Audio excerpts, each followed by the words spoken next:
Om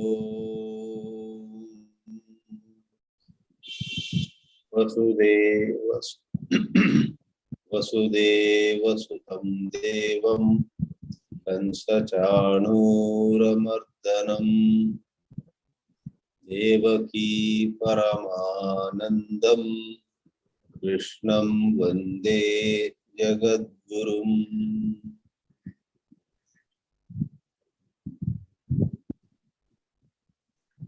After that very puzzling verse, number 18, Karmani Akarmaya Pashyet and so on, Lord Sri Krishna has been supplying to us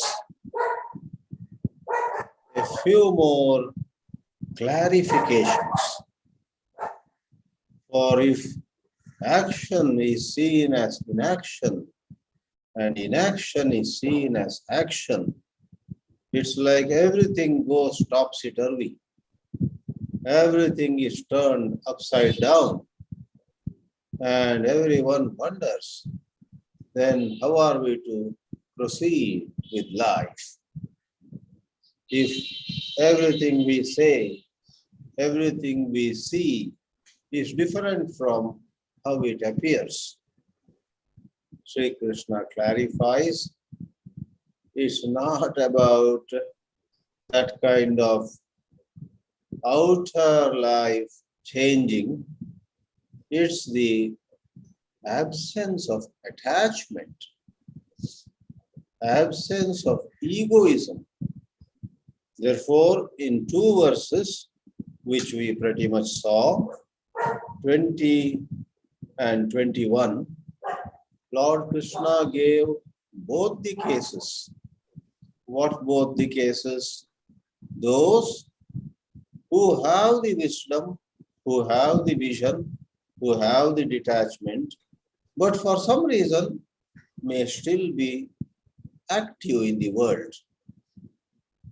Even if they are active in the world, it was said beautifully in the 20th verse, Naiva kinchit karoti saha. Karmani abhipravrittopi. This is the greatest message of hope for all of us. Even if we are into some situation, it's not the situation which binds us, but it is how we look at the situation, how we look at ourselves. Everywhere, really speaking, drishti makes a big difference. We know it. Even in the business context, there used to be a popular story. Long ago, some company in Mumbai wanted to sell shoes in some African country where no other shoe company had gone. A simple story that is told to management students, marketing students, and they sent a representative, a sales or marketing representative. He goes to that country in Africa, and within a day he takes the next possible transport. Those days must be the ship, and came back.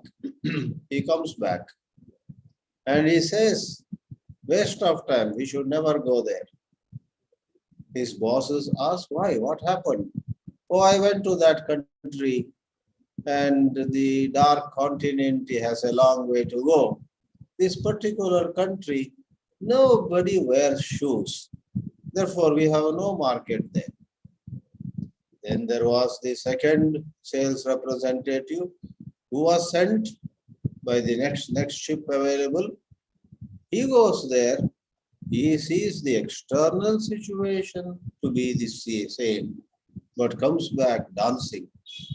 He says, there is all market available to us. Nobody wears shoes there.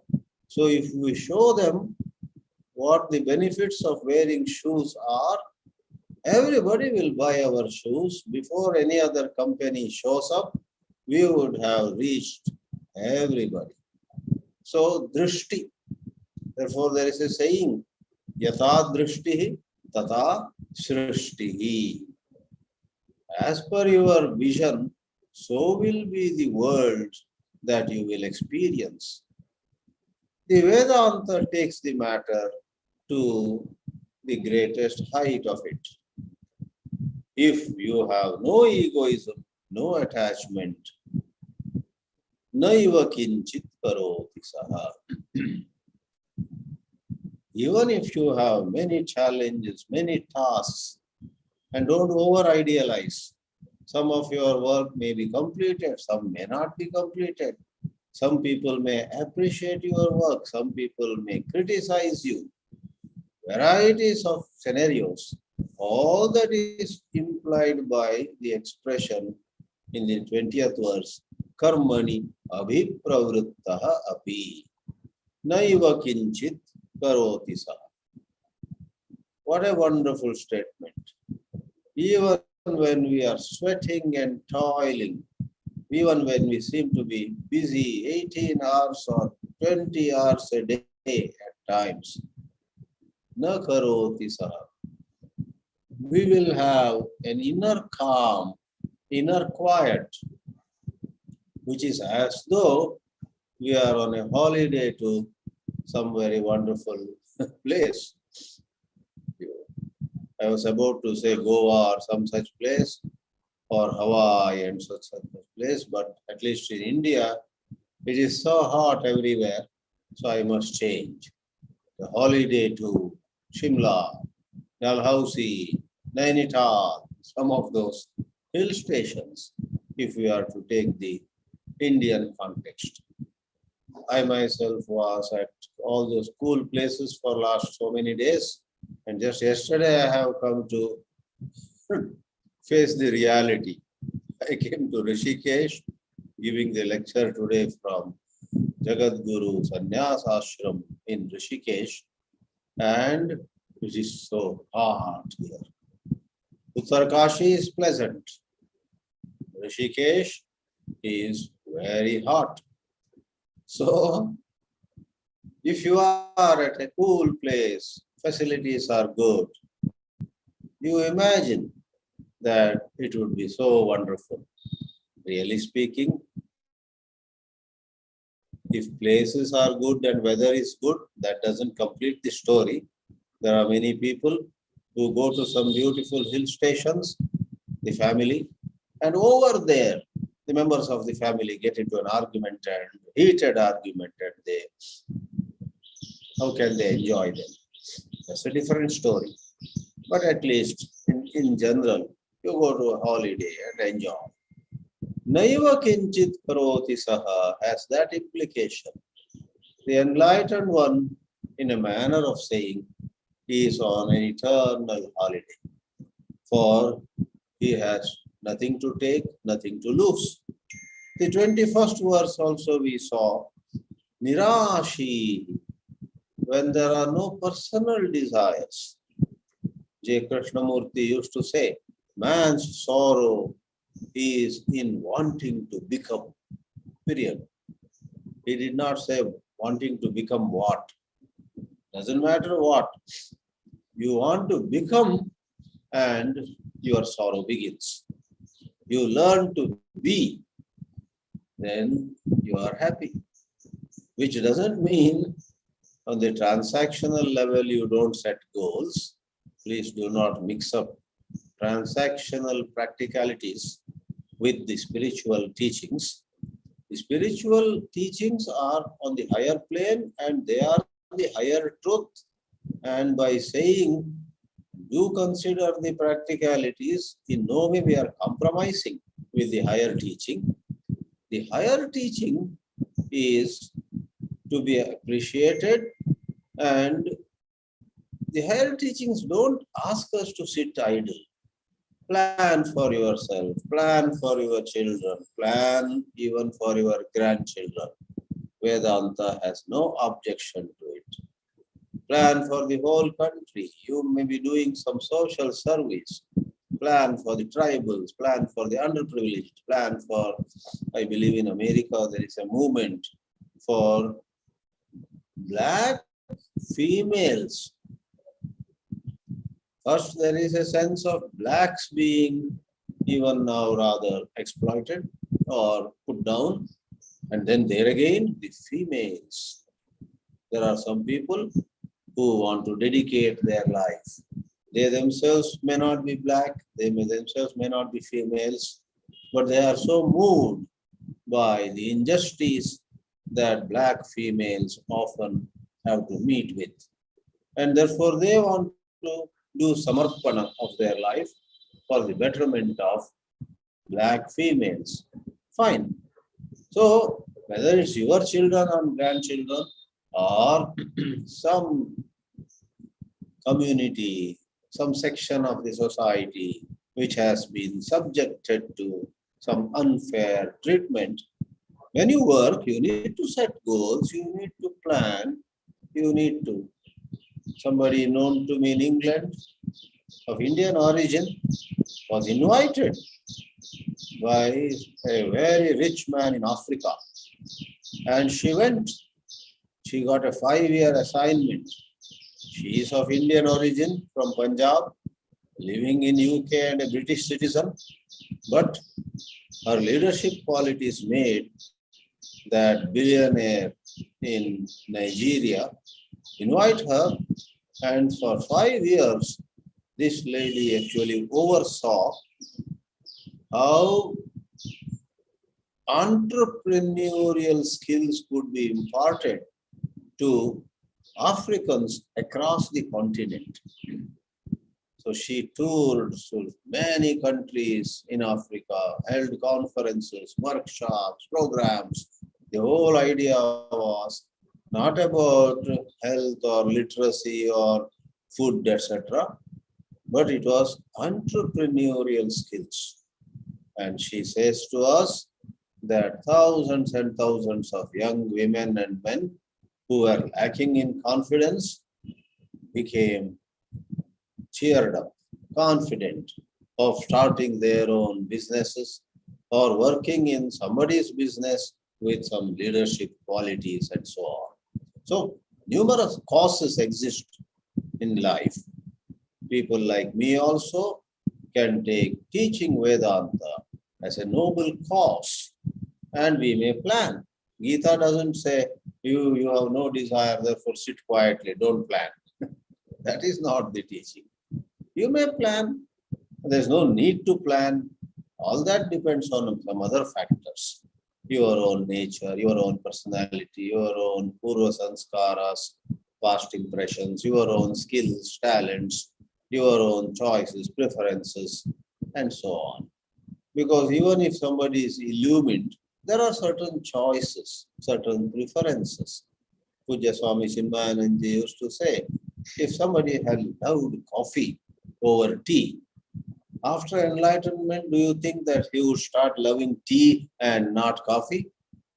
No.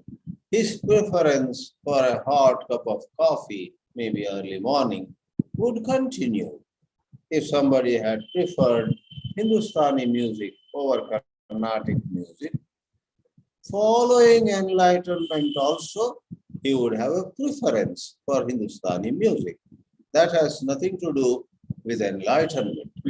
Likewise, many of us have a certain inclination to serve in a certain capacity. Therefore, to wind up this thought, which I hope was not a digression, you may remain active, you may be planning, you may be setting goals,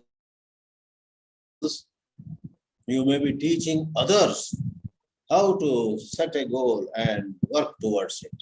All that is implied in karmani abhipravrittopi naiva kinchit karoti saha. Inwardly, if you are detached, how will you be detached? Thanks to the wisdom. Until you have the wisdom, you cannot have detachment. Until you know that there is no snake over there, it's only a rope, you will not really relax. As long as even a little doubt haunts your mind that, I think it is a rope, but there is a 1% chance that it may be a snake. Even if there is that 1% doubt, you will not be at peace, right? Likewise, it is only right seeing, samyak darshana, that I am full. I am full. I am that pure Satchit. If it is very clear to you, then your detachment also will be undeterred. And the 21st shloka said, some people, because again of their karma, their prarabdha, their background and so on, may not be doing any activity.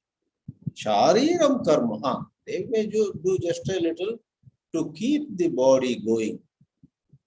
In Shankara Bhāshya, there is a discussion whether Shariram karma means work done only by the body without the mind being involved in it, or it means work done for the upkeep of the body. Sharirartham karma va, sharirena kriyamanam karma va. They doubt. And Adi Shankara resolves the whole matter saying that is not the right question to ask.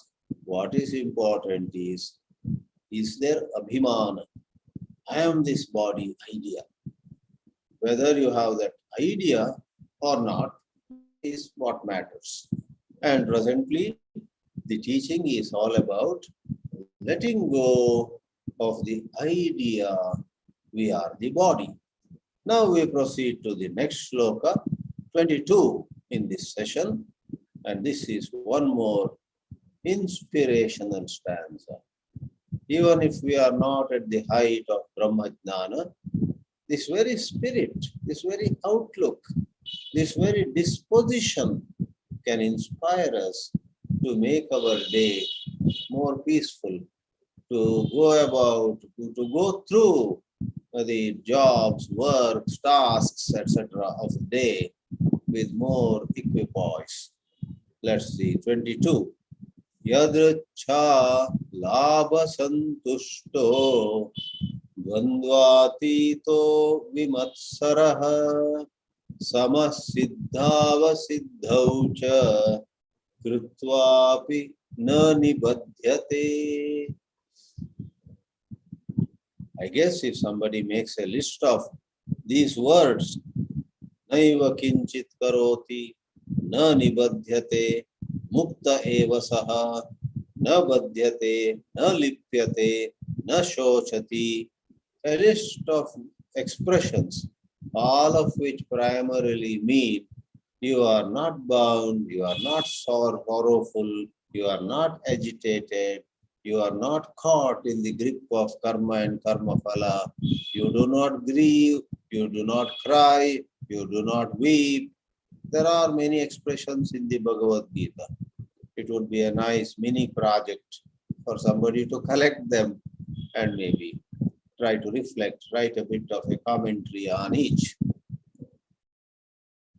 In scriptural study, one is to study, understand, another is to pursue, like little projects like that. Just now I completed for a certain context, selecting some 18 shlokas from Valmiki Ramayana's Kachit Sarga.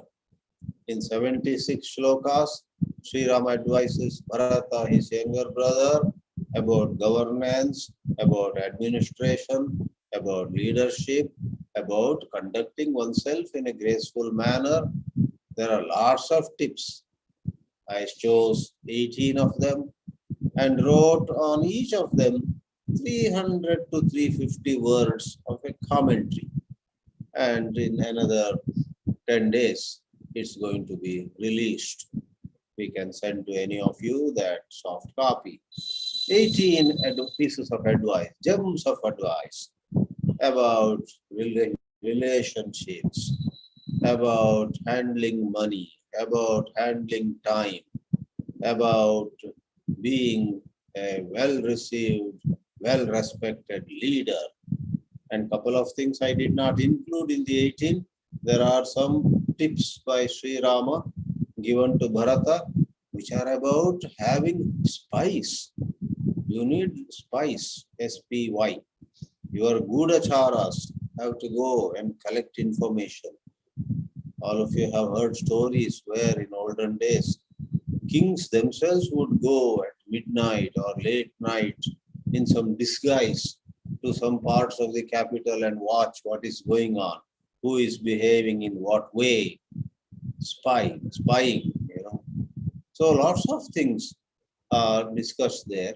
Scriptural study, Shastradhyayana, I was saying, can take the form of identifying a topic and going about collecting verses or statements which dwell on that topic. And then, if you can, you yourself write, or if you are a group leader, make everybody speak for 10 minutes on each of the ideas. We have in Bangalore a wonderful Vedanta teacher, a good friend of us, Dr. Timmappa Hegde. He has many skills. He himself is a passionate Vedanta teacher with great love for the subject. He explains Vedanta. But one thing very special about him, which I admire and adore, is he is able to give work to all his students. All his students, many of them are highly qualified. They are senior physicians in the city of Bangalore. They are his students in the Vedanta. So he asked some neurologist, you speak on this shloka of Gita. He asked a psychiatrist, you have to speak half an hour next week on some Upanishad. And somebody else, and all of them have to prepare PowerPoint slides. They have to make presentations. When once I attended a 2-day residential program with him in a beautiful place in Bangalore, we stayed together in that facility. He wouldn't spare me also. I thought I am a guest and I will just watch and relax. No. Even as all those very elderly, senior, well-placed citizens of Bangalore, one after another came and spoke on this shloka or that mantra or this concept or this something. He made me sit at the stage itself. He gave me a book and said, Swamiji, your job is to evaluate. So I had to listen to everybody give some marks. And if I remember right, at the end of the whole session, it went for hours. I had to speak what I liked about all the presentations, who did well, who has to improve, and so on. Very good. So he engages his circles. There are several circles of Vedanta students who have been with him for long years. He engages all of them in dwelling, doing manana. I don't have that skill. I give my lecture and quietly walk away. God knows how many of my audience listen to the lecture, how many have their mind wandering. But not so with Dr. Hegde. He will ask the student to do something. So this shloka, it all came, na nibadhyate. Na nibadhyate. Next time you are losing hope, you are feeling down, you are feeling some conflict in you, that is described in the Gita as nibadhyate. You are bound. Na nibadhyate means no such conflict. Of course, you need to work on how to solve this. The struggle cannot leave you. But you can enjoy the struggle. You can be at peace in and through the struggle. That's what Bhagavad Geetā reveals. Pujya Swami Chinmayananji would go to great length in his commentaries also. He has said, he has written that even an enlightened person could have anxiety, could have sweat, could have a facial expression which shows some uncertainty. Then you wonder, if he has anxiety, if he has uncertainty, he also shows a stressed face. How is he different? That's why it is said, Very difficult indeed to understand, illumine people. In Saddarshanam, Ramana Maharshi himself says, Tasya sthitim bhavaitum kshamakkaha. Whoever can understand the state of being of an enlightened one. Outwardly, she may look just like anybody else, but inside, she is really enjoying that show. Even as she gets angry, even as she looks depressed or having some uncertainty, as though there is an inner eye. That inner eye looks at this whole drama and thoroughly enjoys. Wow, what a wonderful, experience it was, and so on. No nibadhyate, doesn't get bound. Wow, or in what way? Yadrichalabha santushta. She is happy with whatever comes to her on its own. She doesn't run after anything. Things come to her and she welcomes them. And if things leave her, she says, okay, bye-bye. Agatam swagatam kuryat, gachantam na nivarayet.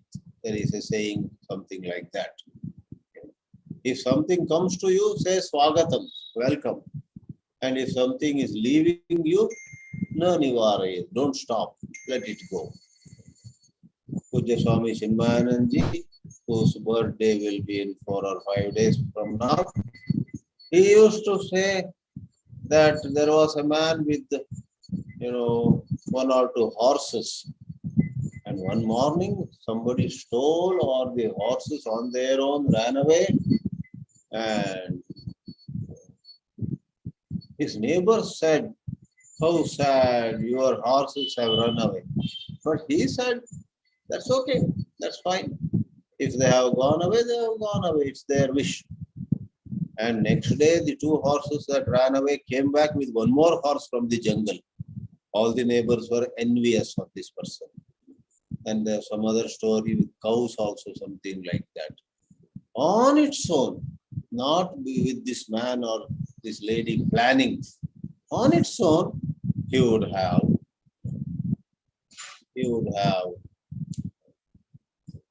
more cows coming to him from somewhere and some cows leaving. So when cows or horses came, swagatam kuryat, and they left, na nivarayet. I have a friend who is not rich at all, who himself runs an NGO and he is always in need of money.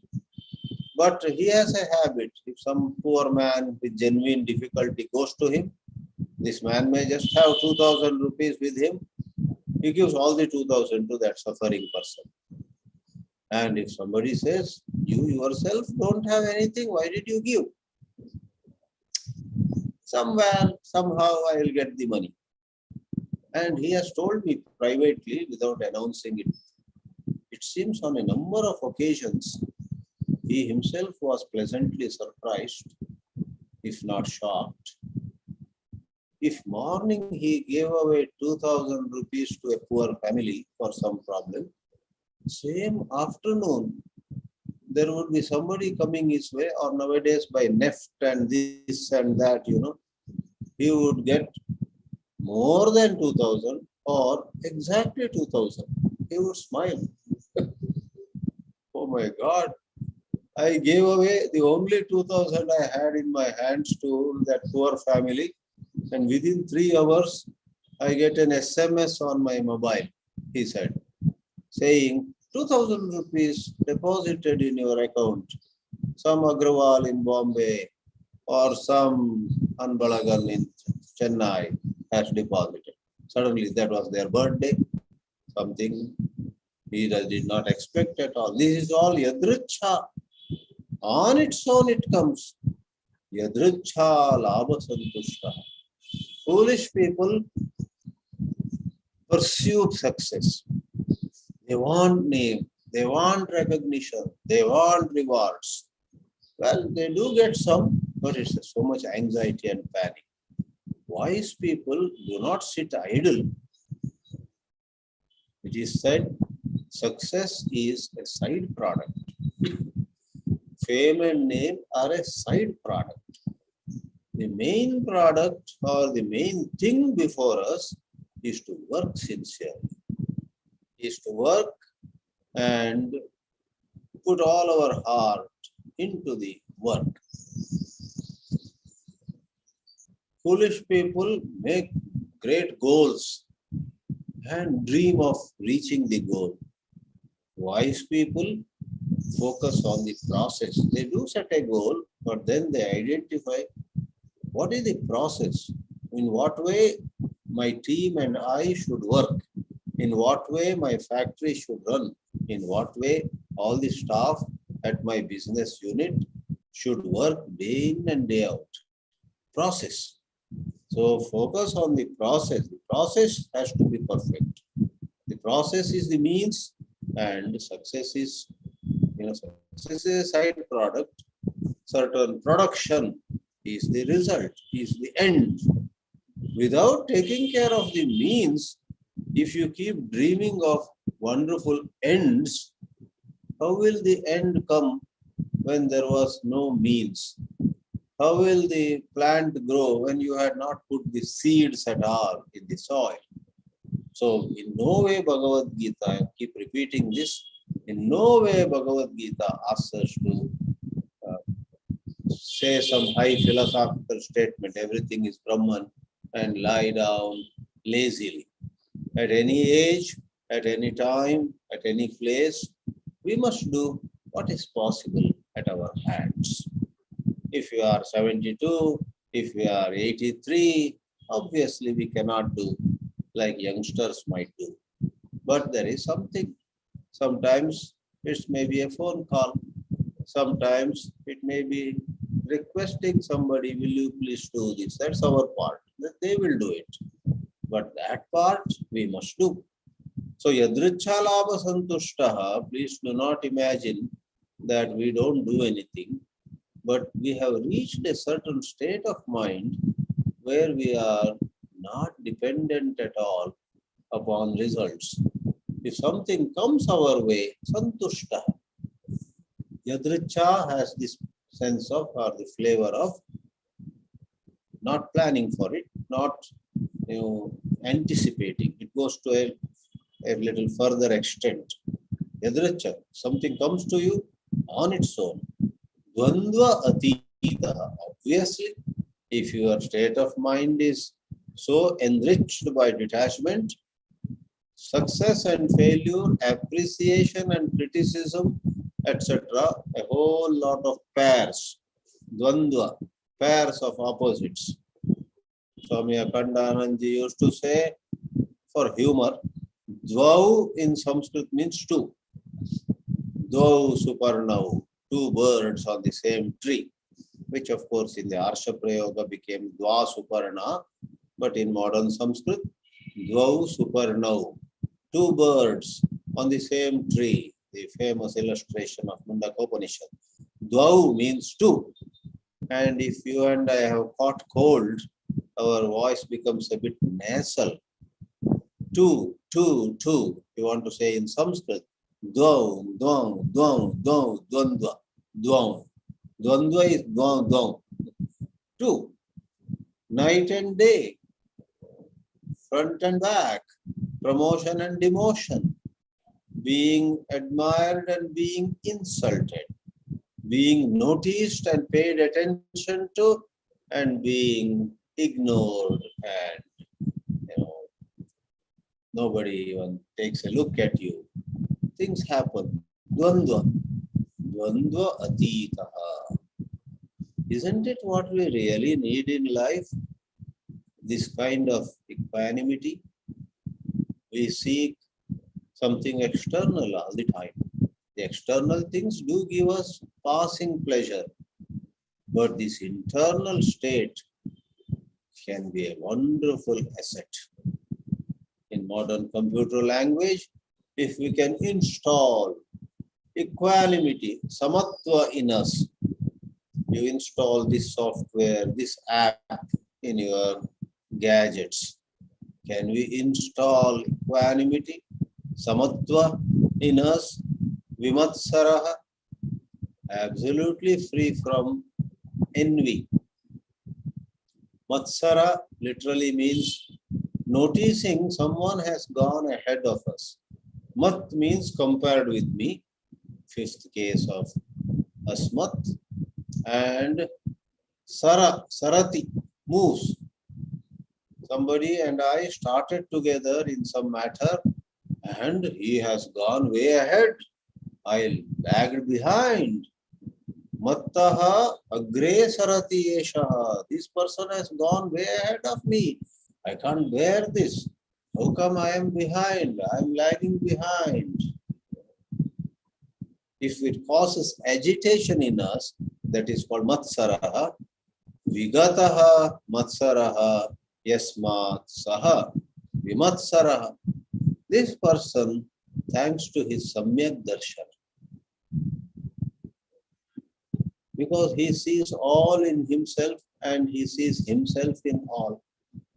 As they say, giving an example, if $1,000 were in my right pocket and somewhere I took it out and put the same $1,000 in my left pocket, will I cry?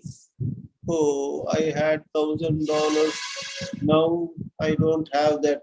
Putting my hand in the right pocket. If I say, just a while ago I had $1,000, now I don't have. You don't, because it has gone to your own left pocket. So if it has gone from my own right pocket to the left pocket, I don't cry. An enlightened soul, an enlightened lady, an illumined man has that sense of it is all one person only. The other is me only. The other has gone ahead. The other is not really the other. I have gone ahead through him. I have gone ahead in her form. So to see others' joy as one's own joy, to see others' sorrow as one's own sorrow, Sukham va yadiva dukkham, as chapter 6 says, maybe joy, maybe sorrow. Atma upamena yapashyati. Looking at it all as though they are happening to oneself. Then that is a paramo yogi, says Sri Krishna in the 32nd shloka of chapter 6.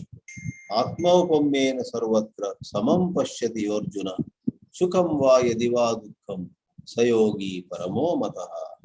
So Vimatsaraha, if you contemplate on Vimatsaraha, you will find it's a mighty challenge. We normally get a bit embarrassed, if not disturbed, by seeing somebody else comparable with us.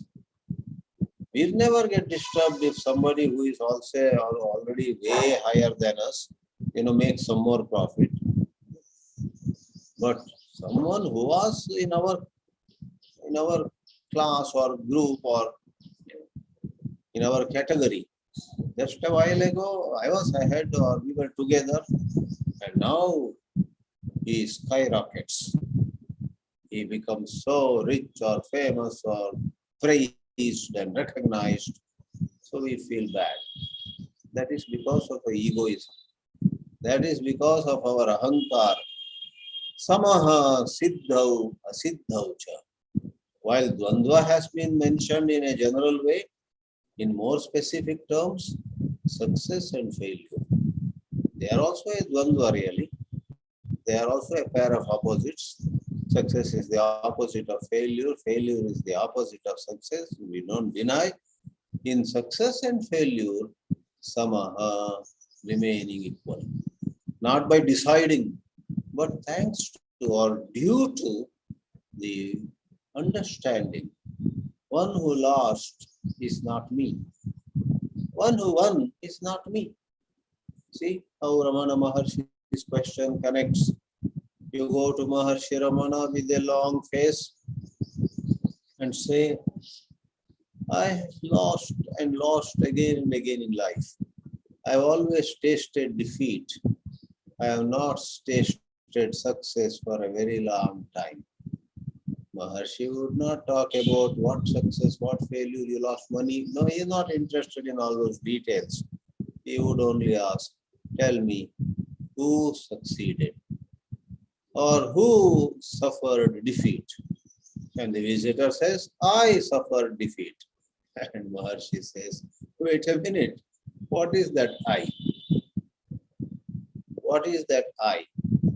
Is that I like the little lowercase I in mathematics, which is an imaginary number, or it is the square root of -1, and which makes the basis for an imaginary axis? In mathematics, it's really interesting. You have real numbers, that is understandable, but you have imaginary numbers also. And so many subjects have been developed with great precision based on a combination of real numbers and imaginary numbers. There are what are called complex numbers, x plus iy. X is a real number plus iy. Y is the imaginary number. Amazing. I have forgotten now, but years ago that used to be my subject, where X could represent electrical component, Y could represent magnetic component in what they call electromagnetic wave. Oops. How much precision, how much analysis, how much of design and development of radio waves, X-ray waves, and light also is EM wave, all based on X plus IY in the maths of it. And I is imaginary. Maharshi Ramana also says this ego, which is suffering because of defeat somewhere, and this ego, which is celebrating because of success somewhere, is an imaginary I. The real I does not lose. So Siddhi and Asiddhi, success and failure, belong to the ill-conceived I. The visitor may get puzzled for a moment, but very soon, if he understands it, he will be so relieved. First, it may look like lofty theory, high philosophy, but all this high philosophy becomes your own personal experience if you are truly ready to receive it. Kritva pina nibhadyate. These expressions are amazing, where at first sight there is a contradiction. Kritva, having got into karma, kritva, having done. Obviously, if you put your hand into mud, your hand will get dirty. But here it is said, kritva na nibhadyate. Though you have put your hands into mud, take your hands out, they are as clean as ever before. So in 1980, when my Vedanta journey began, I sat in a small room, 12 feet by 20 feet, where Swami Paramarthananda used to conduct classes. He was Brahmachari Paramartha Chaitanya. He said, when you are opening a jackfruit, if you don't know how to go about it, you will take a knife or one of those and cut the jackfruit and try to take out the edible, eatable portion. Before you realize what is happening, white wax will come all over your hands. And when it has come on your right hand, you try to remove it with the left hand, you find out earlier one hand had wax, difficult to remove. Now both the hands have wax. You pull, you push, it gets all over. To remove that jackfruit wax is not easy. And Paramarthaji, with a very typical smile of his, would say to us, some youngsters, we were 22, 23-year-old boys and girls. Sunday morning, he would hold a class just for youngsters. We used to attend that. He said, if you know how to open a jackfruit, before doing anything else, you would smear coconut oil, any oil, but on coastal areas, he himself came from Palghat or Palakkad in Kerala. Kerala is coastal area. I too happen to come from a coastal Karnataka, so we have jackfruit. It's a household every morning scene, or not every morning, very frequently we had jackfruit and cutting it open. You could relate to that. With coconut oil smeared upon both your hands, you open the jackfruit, take out the yellow edible portion, put it in a steel vessel, then distribute with family to your family members. No wax would stick to your hand. That's an analogy. The theme proper is, if we reflect, after Shravana, we do Manana, and we then own the vision which Sri Krishna is giving, which Adi Shankara would give, would elaborate. If that becomes our vision, that is the coconut eye, then people let us down or people stay with us. Our nearest and dearest one leaves us, or she or he comes back, stays with us. Whatever it is, Krutvapi, even as these ups and downs are taking place, na nibadhyati, does not get bound at all. Some praise of such a state of mind is given in the last verse of this string. Let's go up to 23. For 24 onwards, it is in a way a new topic. A number of yajnas, some 12 yajnas, then in another way of counting maybe 14, some other way of counting maybe 10. But let's say some 12 yajnas are described, starting with the famous verse 24, Brahmarpanam Brahmahavihi.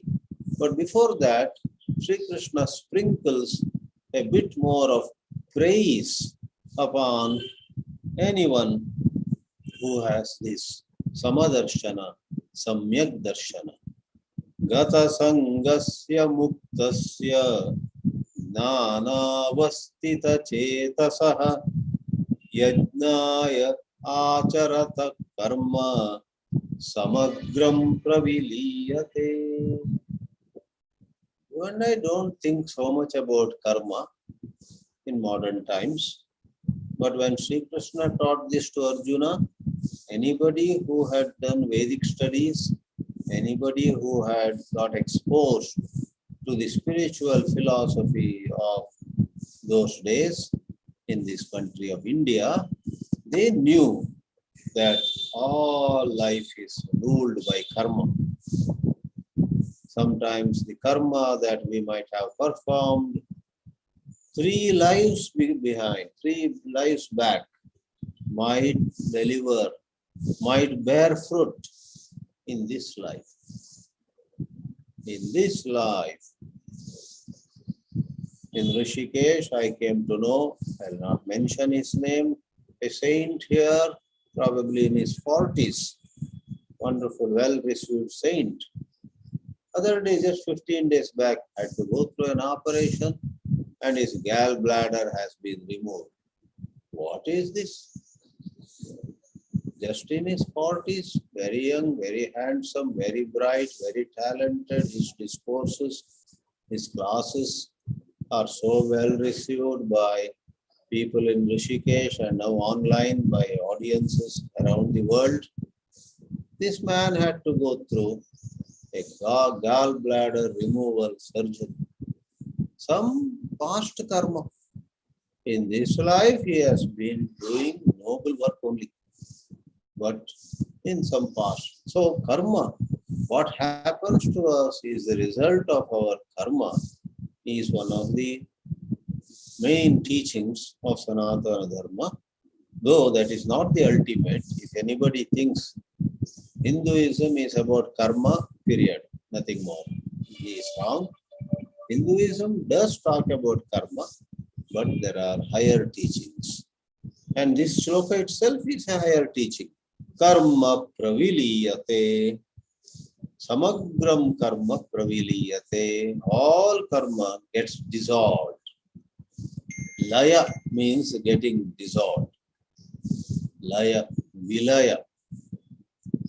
Vilayam apnoti. Pra plus viliyate. Here vilaya is here. And one more upasarga, pra. Pra vilaya, pravilaya, pravilaya, praviliyate. In the case of whom? Gata sangasya. In our ignorance, we have no choice but to get attached, get dependent. Muktasya. In right understanding, we get free. Mukta. Jnana avastita chetasa. Chetas, our mind, is well anchored in right seeing. No wonder this chapter 4 is called Dana Yoga. Of course, towards the end, most explicit statements are seen. Nahi dnanena sadrisham pavitramehe vidyate. And dana, right seeing, right understanding, not bookish knowledge, not being able to chant or quote shlokas or mantras, but it's a vision. Number one, it's not scholarship. Number two, the vision is accessible to those who are not at all scholars also. See, one of the allegations against Hinduism is it's full of caste and all these divisions. But from time immemorial, Brahmajnana has been said to be accessible to all. Vedanta can be studied by all. Even in the orthodox circles, it is the Veda Purva that only Brahmanas and in some context Brahmana, Kshatriya, Vaishyas have been allowed to study or teach. But Brahmajnana breaks all boundaries. And somebody who may not know so much of scriptures, may not know so much of Sanskrit, may not know how to chant, how to conduct a Vaidika karma and so on, can dwell on Upanishadic teachings, and if she has a pure heart, purity matters here. Whereas study and teaching of Vedas may require intellectual abilities. Here, purity of heart, then she is able to fix her mind, chetas, avastita. She fixes it in jnana, in right seeing. And then whatever she does, karma, yajnaya. What is yajna or who is yajna? Yajno vai Vishnu. In third chapter it had come. Yajnarthat karmanonyatra lokoyam karma bandhanaha. In that verse in chapter 3, we had said yajna has many meanings. One of them is Lord Vishnu or God. You do for pleasing God. In other words, it's not to please your own limited little ego. Ishvaraya acharataha. Yajnaya acharataha means Ishvaraya acharataha. Therefore, Maharshi Ramana in Upadesha Sara says, Ishvararpitam nechaya kritam chitta shodhakam mukti sadhakam. When you learn the fine art of doing everything to please Ishvara, God, not out of personal desire, not to project your own little self, then it purifies your mind, chitta shodhakam, and it facilitates mukti, mukti sadhakam, says Ramana in Upadesha Sara. Samagram praviliyate. Om Shanti, Shanti, Shanti.